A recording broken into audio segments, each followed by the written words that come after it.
Hello guys, क्या हाल है। उम्मीद करता हूँ आप सब खैरियत से होंगे। आज जो मैं आपके लिए मूवी ढूंढ कर लेकर आया हूँ वो फुल मूवी सस्पेंस से भरी हुई है। इस मूवी का जो मेन कैरेक्टर है उसे हर जगह नई नई मुश्किलात को फेस करना पड़ता है। वो ऐसे जराइम के केस में फंस जाता है जो उसने किए भी नहीं होते। मूवी के स्टार्ट में हमें दिखाया जाता है कि एक जगह ड्रग की डीलिंग होने वाली होती है। ड्रग डीलर अपनी सारी की सारी ड्रग कार में रख देता है। वहाँ एक आदमी को खड़ा कर देता है और थोड़ी सी ड्रग लेकर अंदर डीलिंग के लिए जाता है। मगर इस डील के बारे में पुलिस को भी पता लग जाता है तो सबको अरेस्ट कर लेती है, लेकिन पुलिस को सिर्फ 1 किलो ड्रग मिलती है क्योंकि बाकी सारी ड्रग कार में रखी हुई थी। अगले ही सीन में हम देखते हैं कि वो सारी ड्रग एक आदमी गन पॉइंट पर लेकर चला जाता है और इस सारे सीन की एक आदमी वीडियो बना रहा होता है, लेकिन वो बुरा आदमी उसे वीडियो बनाते हुए देख लेता है। वो उसका पीछा करता है। दोस्तों, अगले ही सीन में हमें मूवी के मेन कैरेक्टर जैम को दिखाया जाता है जो अपनी बेटी को उसकी मोम के घर छोड़ने जा रहा होता है क्योंकि जैम और उसकी वाइफ ने एक दूसरे से अलैदगी हासिल कर ली है। इसी दौरान उसकी बेटी जैम से कहती है कि मुझे घोड़ा चाहिए। इस पर जैम कहता है घोड़ा तो बहुत ज्यादा पैसों का आता है, तुम्हें पता है ना मेरे पास पैसे नहीं है। मगर जैम कहता है कि मैं कुछ ना कुछ करता हूँ। हमें दिखाया जाता है कि जैम एक स्टोर पर काम करता है। वो अपने बॉस से ओवर टाइम के लिए कहता है क्योंकि उसे पैसों की बहुत ज्यादा जरूरत होती है। इस पर उसका बॉस भी उसे ओवर टाइम लगाने की इजाजत दे देता है और उसे वो एक डिलीवरी का काम देता है। वो उसे कहता है कि ये तुम्हें एलईडी किसी के घर लगा कर आनी है और जैम उस एलईडी को लेकर उसके घर जाता है जहाँ पर उसे एलईडी लगानी होती है। लेकिन जैम देखता है कि वो लेडी तो किसी जरूरी काम से बाहर जा रही होती है। लेडी जैम से कहती है कि तुम एलईडी अंदर लगा दो और कोई गड़बड़ मत करना, मैं किसी जरूरी काम से बाहर जा रही हूँ, मैं थोड़ी देर तक वापस आ जाऊंगी। जैम अंदर हेडफोन लगाकर एलईडी की सेटिंग कर रहा होता है। हमें यहाँ पर यह पता चलता है कि ये उसी आदमी का घर है जिसने उस बुरे आदमी की वीडियो बनाई थी। वो बुरा आदमी उसके पीछे उसके घर आ जाता है और उसे मार देता है, लेकिन इसके बारे में बिल्कुल भी जैम को नहीं पता चलता क्योंकि वो हेडफोन लगाकर अपने मस्त माहौल में लगा हुआ था। जब जैम की उस पर नजर पड़ती है तो जैम उसके पास जाता है, लेकिन अचानक पीछे से वो बुरा आदमी उसे मारता है और वहीं वो बेहोश हो जाता है। जब वो लेडी घर वापस आती है, यानी उसकी वाइफ, उसे लगता है कि जैम ने उसका कत्ल किया है। इस तरह जैम को पुलिस पकड़कर ले जाती है। वहाँ जैम से पूछताछ की जाती है। जैम उन्हें सब कुछ बताता है लेकिन उस पर कोई यकीन नहीं करता। लेकिन उनमें से एक पुलिस वाली जिसका नाम यूमैना होता है, वो उससे पहले भी एक बार मिल चुकी होती है। उसे लगता है कि ये कत्ल नहीं कर सकता, मगर सारे सबूत की वजह से उसे जेल में बंद कर दिया जाता है। जेल में जाने के बाद जैम को एक दिन एक सुरंग के बारे में पता चलता है जो कि इस जेल से बाहर जाने का रास्ता है। जैम उस सुरंग के जरिए वो जेल से भागता है। लेडी के घर जाता है और उसे कहता है कि आपके शोहर का कत्ल मैंने नहीं किया। जब वो मर रहे थे तो वो अपने फोन के बारे में कुछ बताना चाह रहे थे। उनके फोन में कुछ ऐसा था जिसकी वजह से उसे कत्ल किया गया। आप उसका फोन ढूंढे, अगर आपको उसका फोन मिल जाए तो आप मुझे इस नंबर पर कॉल कर देना। उसके बाद जैम वापस जेल में आ जाता है। अगले सीन में हमें दिखाया जाता है कि जेल में 2 आदमियों को गलत इन्फॉर्मेशन मिलती है कि जैम एक पायलट है। वो जैम को जेल से भागने वाले प्लान में अपने साथ मिलाते हैं। वो कहते हैं कि हम जेल से भागकर ओलैंडा शहर जाएंगे जहाँ पर उसकी गर्लफ्रेंड एक प्राइवेट जेट लेकर खड़ी होगी। हम उस पर बैठकर इस मुल्क से भाग जाएंगे।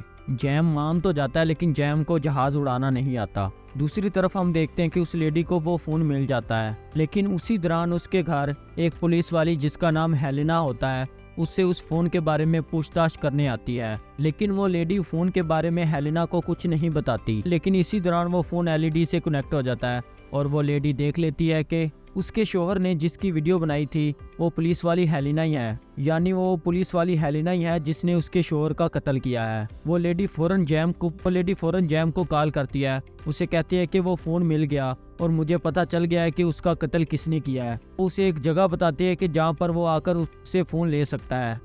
वो 2 आदमी और जैम जेल से भाग निकलते हैं। जैम रास्ते में एक जगह जानबूझकर कार को ठोक देता है ताकि वो उस लेडी से फोन ले सके, लेकिन इस फोन के बारे में उस कातिल हेलेना को भी पता लग जाता है। लेकिन जैम फोन लेकर वहां से भागने में कामयाब हो जाता है। और भाइयों, ओलैंडा शहर पहुंचकर जब जहाज को उड़ाने की बारी आती है तो जैम उसे रनवे पर लाकर खिड़की से निकलकर भाग जाता है। जब जैम एयरपोर्ट से भाग रहा होता है तो वहां पर पुलिस आ जाती है। हेलेना उसे गोली मार देती है और चालाकी से उससे फोन ले लेती है। लेकिन जैम की अच्छी किस्मत होती है कि वो बच जाता है, मगर हेलेना तो बिल्कुल नहीं चाहती कि वो जिंदा रहे। वो उसे मारने के लिए अस्पताल जाती है। वो जैम को मारने वाली होती है कि उसी वक्त अच्छी पुलिस वाली यानी उमैना वहाँ पर आ जाती है। हेलेना वहाँ पर छुप जाती है। उमैना जैम से काफ़ी सवाल पूछती है, लेकिन जैम इस वक्त नशे में होता है। वो उसके किसी भी सवाल का सही से जवाब नहीं दे पा रहा होता। तो यमुना को थोड़ा सा शक होता है। वो जैम से पूछती है कि यहाँ पर कोई है जो तुम्हें मारना चाहता है। इस पर जैम कहता है कि हाँ। जब वो देखती है वहाँ तो हेलेना होती है। इन दोनों के दरमियान काफ़ी लड़ाई होती है। हेलेना खुद को गोली मार लेती है। उसके बाद वो एक पुलिस वाले को भी मार देती है और इस सब का इल्ज़ाम वो उमैना पर लगा देती है। लेकिन उमैना और जैम वहाँ से भाग चुके होते हैं। वो दोनों जाकर स्टोर में छुप जाते हैं। इसके बाद जैम को एक आइडिया आता है। वो फौरन उस लेडी के घर जाता है। वो उमैना को बताता है कि जो भी इस एलईडी में प्ले किया जाता है वो 4K रेजोल्यूशन में इसमें रिकॉर्ड हो जाता है। जब उन दोनों को वो फुटेज एलईडी से मिलती है तो वो बहुत खुश होते हैं, लेकिन उन्हें यहाँ पर एक प्रॉब्लम ये फेस करनी पड़ती है कि वो ये फुटेज उस एलईडी से नहीं निकाल सकते। लेकिन वो इसके बाद वो पूरी की पूरी एलईडी को उठाकर अपने वकील के पास ले जाते हैं। लेकिन वकील के ऑफिस पे जाकर उन्हें पता चलता है कि वकील तो इस वक्त ग्रुप होटल गए हुए हैं। जब वो दोनों एलईडी को लेकर ग्रुप्स होटल पहुंचते हैं तो वो देखते हैं कि उनका वकील हेलेना के साथ होता है। उन्हें पता लगता है कि ये दोनों आपस में मिले हुए हैं। वो ये पता करने के लिए उनका पीछा करते हैं कि वो यहाँ पर क्या करने आए हैं।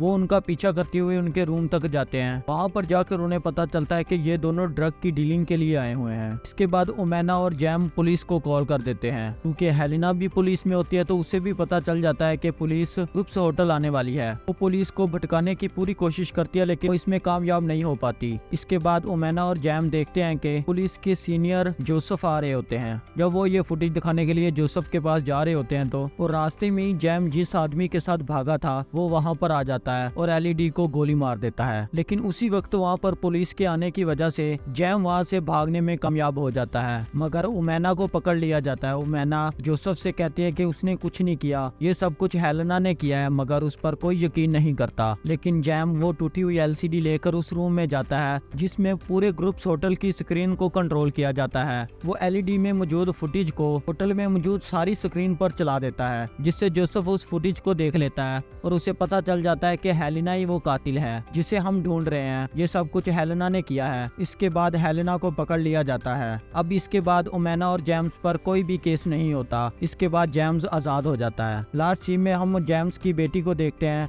जो देखती है कि उसके डैडी जेम्स घोड़े पर बैठकर आ रहे हैं, लेकिन बदकिस्मती से वो घोड़े को कंट्रोल नहीं कर पाते और वो गिर जाते हैं। ये सीन बहुत फनी होता है, मगर जेम्स की बेटी अपने डैड को देखकर बहुत खुश होती है। इस तरह ये फिल्म यहाँ पर खत्म होती है। अगर आपको मेरी वीडियो थोड़ी सी भी अच्छी लगी है तो इस वीडियो को लाइक जरूर करना। इसके बाद मैं इससे भी अच्छी वीडियो लाने की कोशिश करूँगा। इसके लिए आपको मेरे चैनल को सब्सक्राइब करना होगा ताकि मेरी नेक्स्ट आने वाली वीडियो को आप देख सकें।